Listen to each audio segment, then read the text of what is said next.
Calaroga Shark Media.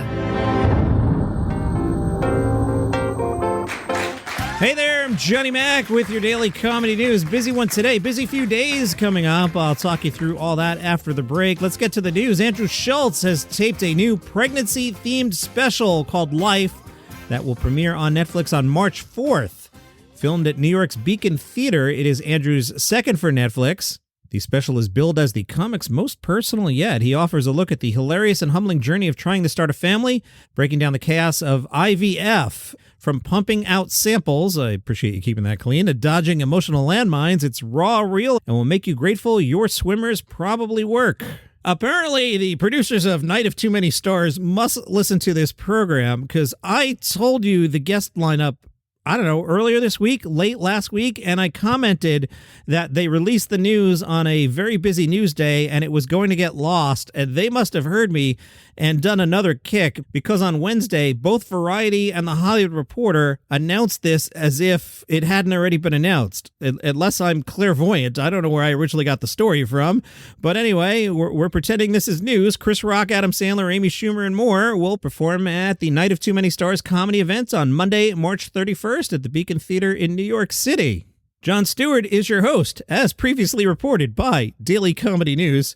Other performers include Ronnie Chang, Alex Edelman, Susie Essman, Jim Gaffigan, Sarah Sherman, Max Weinberg's Jukebox, James Austin Johnson, and Sam Morrell. The event will include a live auction to support initiatives for autistic adults. Event creators Michelle and Robert Smigel said in a statement, "We created Night of Too Many Stars with our friends of the comedy world at a time when most organizations focused only on research for a cure for autism. Seeing so many parents struggle to find appropriate services in schools for their children inspired us to create an event to support the vital programs and services that individuals with autism need right now." The Night of Too Many Stars was created by Michelle and Robert in 2003 after struggling to find effective education for their autistic son. The organization is dedicated to helping the 5.4 million autistic adults living in the U.S. achieve their dreams. Dave Chappelle will be honored with the NAACP's President's Award at the 56th NAACP Image Awards in Pasadena later this month. The President's Award honors individuals for special achievement and distinguished public service. President and CEO Derek Johnson said in a statement, "The President's Award honors an unwavering dedication to community, and throughout his distinguished career, Dave Chappelle has consistently been recognized as a powerful voice for social consciousness. Through his unique ability to transform complex political issues into thought-provoking humor, Dave has solidified his place as one of the most impactful voices of our time." The NAACP Image Awards will air live February 22nd from the Pasadena Civic Auditorium on BET and CBS. It's been a busy week. I didn't get to talk much about Felipe Esparza, who had a special come out on Netflix on Tuesday. The folks of the Facebook group have watched it. I haven't watched it yet. They're calling it Mid.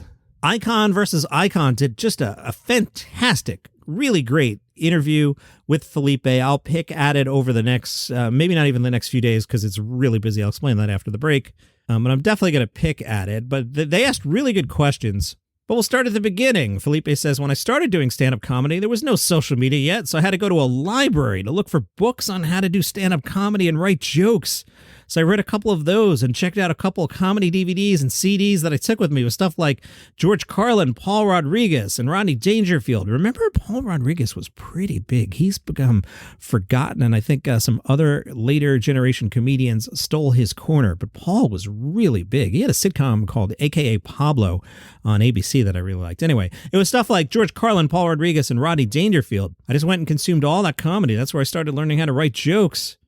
First time on stage was an open mic, and just like every other comic out there, I thought I did really well. I thought I did great, but it was just okay. Since I'd never done it before, I didn't know about timing, which is very important. I didn't know that and was just talking through my jokes. I didn't know where to do the punchline. However, after the first open mic, I went to a couple of stand-up comedy classes that were very expensive even back then. They were like $500. They promised you a set at the Ice House plus a 5-minute tape of your set, but I didn't have $500. I also didn't have anybody who believed in me enough to give me $500 to join the class, so I went there anyway, and I sat in on the free 1-hour introductory class, and they started teaching me how to write jokes in that first class. After that, I went to another one called Greg Dean, a stand-up comedy course, and learned more stuff from there. That was it. Then I hit my second open mic. It took a long time to figure out who Felipe was. It was a lot of trial and error. Starting out, a lot of people emulate a comic they love. For example, if someone in New York grew up watching Todd Barry, they might sound a lot like him. On the West Coast, the people who grew up here might start sounding like Paul Rodriguez, George Lopez, or Carlos Mencia for a while. So they initially start finding their own voice depending on where they grew up. Man, I sounded like 9 different comedians when I first started out. Look at me now. I have long hair and a trench coat. I'm in my Sam Kinison stage. That's great. Listen to this. When I started off, I was deadpan. I was like Stephen Wright or Mitch Hedberg, just a deadpan comic. I would sit there and tell jokes with no personality or facial expression. Then I tried to be a political comedian. I'd get the newspaper, write a bunch of jokes about the Middle East. They were always bombing and throwing rocks at each other, so I wrote this joke. It was totally bad. The joke, there was peace in the Middle East this week. There were no rocks to throw. I was also performing in very loud rooms where nobody paid attention. You really had to fight to do stand-up comedy because those pieces were not suitable for stand-up. It was suitable for picking up a girl and taking her home, getting stabbed, or getting your Harley Davidson stolen outside. This is great stuff. Icon versus icon, and I have shared it in the Facebook group, Daily Comedy News Podcast group. The LA Times has a fantastic comedy reporter. Anyway, they like twice a week, they'll write a really good piece about comedy. They caught up with friend of the show, Gianmarco Soresi, and the topic was social issues in comedy. And Gianmarco said, you can lose your fan base who might be influenced by your work by harping on social issues too much. There's a good comedian whose thesis in his show was, men, we need to do better. We don't deserve points for being right. I don't need to pay money, and you don't need to be lit and mic'd for an hour on that thesis. I was in South Carolina when I said Brittany Griner was released from the Russian prison today as a setup to a joke. Some guy booed. Instead of being funny, I said, I actually think it's good when Americans are released from foreign prisons. But why do that? I was preaching. I didn't convince that guy to challenge his notions of who he doesn't respect because of internal biases. You can achieve things with what you say, but if funny is not at the front, audiences are going to feel betrayed. Sometimes I want to come at the joke from the bad point of view or the good point of view for the wrong reasons. I had one joke about how I ran into my old college roommate and found that they'd recently transitioned, and I was thrilled because I'd forgotten their name. I like that because you wonder, is that a pro-trans joke? The LA Times asked Gianmarco, was he wary of doing his bit about Israel and Gaza? Gianmarco said, I saw people who were not speaking honestly or looking through a black and white lens about what was happening there, and that fueled my desire to write that. But there's a safety in being Jewish when I make that joke, so I won't be accused of anti-Semitism. I can be righteous, but the punchline has to be subversive. I'm proud of those jokes because I felt like even though I'm expressing a point of view, I think the joke itself supersedes it. Reuters is reporting that Russell Brand is being sued over sexual abuse allegations in the first known lawsuit brought against him in Britain after several women accused him of sexual assaults and inappropriate behavior. New topic. Don't read anything into my sequencing here. I'll share with you how I prep the show. Big stories first. The Russell Brand thing is a newsy thing, and this final story of the first half has a fun end. So that's why it goes last in the first half. So don't read anything into why I went from that topic to this topic, okay? Okay, the funny headline from the Times Tribune, comedian Louis C.K. to headline Holiday Inn Scranton East Dunmore, but you can't go. All right, that was good clickbait. I clicked on it. I was like, why can't I go? Is he doing a private show? Nope. It was just that the show in the 650-seat room sold out. The general manager of the hotel is Corey, who said, it's going to be a great show. It's going to be awesome for Dunmore, especially someone coming to our local area who's well-known, very famous. Now, I could have kicked that story, but what interested me is that Louis has been playing small rooms. He played, there's a room kind of close to where I live that honestly is like not a good comedy room. They get good comedy, but in terms of the physical structure, I don't think it's a good room. I think it's the second floor of a local restaurant that I had dinner with my daughter about 3 weeks ago. I was shocked that Louis was playing there. It was sold out before I knew it existed, and I don't like to leave the house. I probably could have somehow gotten in there, but I was like, whatever. Anyway, the room in question, we learned, rental fees vary depending on the date, the season, and what you're doing, but the room generally costs around $3,000 to host an event. Tickets to CK's show were capped at around $400. Let's do some math here. The prices were $35 to $45, so let's do lazy math. 400 times 40 is how much? Somebody help me? $16,000. You got to rent the room for $3,000. So is Louis making 10, 13 grand on the night to work out some material, presumably in a small room like that? Because the same article tells us he's playing McCurdy's in Sarasota. That holds $250. The Off the Hook Comedy Club in Naples, where Louis' opening for Robert Kelly, interesting, that holds $330. CK's playing Youngstown, Ohio at the Funny Farm Comedy Club for 100 people, and then the Funny Bone in Columbus for less than 300 people. The Times Tribune caught up with Rich Voss, who seems to like this club. Voss says, I have a good time there. It's a good audience. It's fun. I don't have to get on a plane. He says the show's producer, who is local comedian Kevin Lepka, rents the ballroom from the Holiday Inn to produce shows under the name Scranton Comedy Club. He calls that guy a hustler in the good sense. He promotes well. He does all the promotion. You got to be thankful to have somebody that's promoting, wants to see it go well. They asked Voss about Louis C.K., and Voss said, Louis who? Here is the plan for the upcoming shows. Tomorrow is my preview of SNL 50. I decided to do it tomorrow, so the big TV show is on Sunday, but the musical show is tomorrow night. Plus, for SEO reasons, I like people to actually hear the material I write. I wanted to give it some life, so I figured, let me put it out on Friday. So tomorrow's episode, which I've already recorded, I deliberately recorded tomorrow before today because I wanted to do this pre-sell here, is a preview of what to expect on the various SNL specials this weekend. I will comment on an article that discusses the top 50 sketches of the 21st century, and I kind of lost my mind at the article. And then the USA Today had the top 50 SNL performers of all time, and I'm starting the hashtag Justice for Piscopo, who's not on the list, which is just stunning to me. So that's tomorrow's show. If you don't like Saturday Night Live, take a day off. But if you need something to listen to, on Friday, I'm the guest on the Letterman pod. You may recall earlier in the week, David Letterman went on Jimmy Fallon. I got all excited, so I reached out to Mike from the Letterman pod. I'm like, hey, can we talk about this for 10 minutes? Well, we wound up talking for an hour. So Mike has that as his Friday episode on the Letterman pod. That's also a video podcast. So if you want to see just how handsome I am, and boy, ladies, be prepared. There's nothing more exciting than two middle-aged dudes in Zoom boxes having a conversation about comedy. So that's a video podcast, the Letterman Pod. Mike also puts out an audio version of that if you want to grab that on Friday. That will be the audio on this podcast on Saturday. So again, tomorrow Snl, Saturday Mike Chisholm and I talking comedy, including Letterman, for about an hour. And then Sunday will be a normal episode. Monday will be a normal episode. And then on Tuesday, I'll react to all the SNL stuff. The SNL 50th special runs Sunday night from 8 to 11.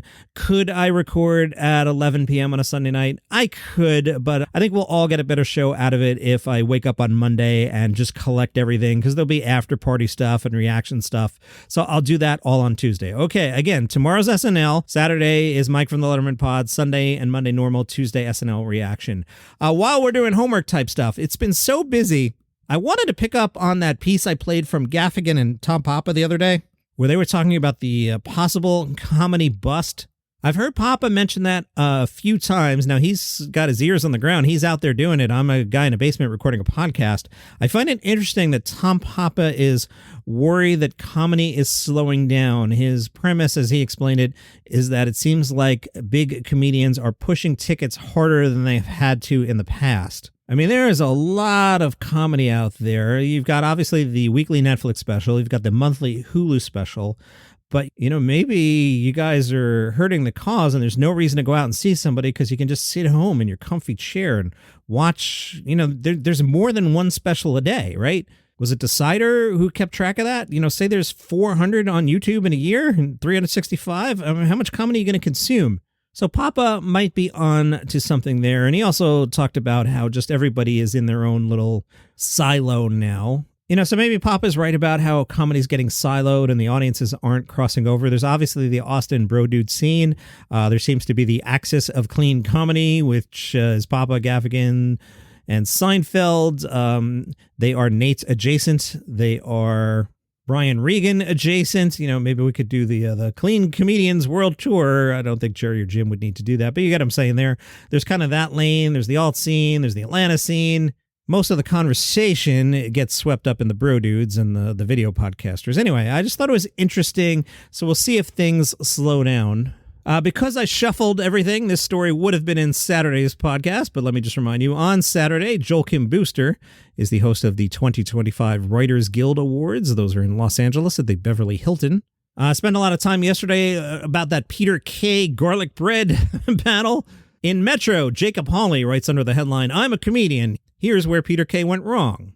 Jacob writes, "In a smaller venue, Peter K. could have dealt with it better. The free speech culture war has infiltrated our comedy shows, with a man from Manchester claiming that he was treated like a terrorist for being asked to leave a Peter K. gig after he repeatedly shouted the words, 'garlic bread.' The man told the Daily Mail he couldn't understand why he was being removed and is now demanding an apology from Peter K. himself. As a working comedian, you might expect me to be instinctively on the side of K, that I was cheering him on as he urged security to kick the heckler in the face and calling him a nasty thing. I'm paraphrasing this whole article here. But I'll be honest, on my own tour, when I'm playing to venues of a couple hundred and still flogging spare tickets on the day, I can only empathize so much. Many will see my name as the writer on this piece and think, who? But that's the point. I see comedy at the sharp end, and that's why I'm offering this perspective. While most of you have never heard of me, Peter K is selling out hundreds of shows at venues that host 20,000 people. Hey, Americans, do you know who Peter K is? I don't either, and I host this thing. He's apparently playing to 20,000 people. Who is he? Not saying he's not good. I'm just saying he's got no presence in the States. There's a silo. Back to Jacob Hawley. So actually, while I should be backing my fellow comedian, I have much more in common with the bruised and fed up heckler than I do the creator of Phoenix Nights, though I like to think I wouldn't shoot catchphrases in front of 2 people, never mind 20,000. When I go to the kind of venues Peter K plays, like the O2 Arena in London, I go as a punter rather than a performer, but truth be told, I don't really go at all, because taken from a stand-up live comedy doesn't really work in those rooms. I've seen some of the best comedians the UK has ever produced suffer in large venues, struggling to deal with an audience of adoring fans who arrived drunk, thought that they were helping their hero by shouting out their favorite bits, then putting the comedian in the tricky position of having to ask someone to essentially stop enjoying themselves so much. As comedians, it's our job to make you laugh, so that's a pretty hard thing to tell someone. And whether he likes it or not, garlic bread is Peter K's thing, his hit, his equivalent of Paul McCartney playing Hey Jude, and yet, as he put in his statement, being used to disrupt his particular show. The heckler is a huge fan, likely shelled out hundreds between tickets, travel, and drink, and his crime is what exactly? Excitingly shouting out his favorite punchline? That's why they're both right in their way, but also why I believe it's the circumstances that are the problem. If this were a 300-seater venue, Kay could have acknowledged it properly, made eye contact with the bloke, shut him down, and moved on. In a venue this size, with people constantly getting up and moving, and the distance between stage and audience making it impossible to properly engage, you can't fix a situation like this. And in an era where most people watch stand-up comedy through the prism of viral crowd work clips on TikTok and Instagram, it's fair to assume that a lot of people think this is the point of a comedy gig. Bingo. Let's go long today. I've got another international controversy for you. Veer Daz said, while there should be a debate on what's good comedy, there should also be a discussion on what constitutes good journalism.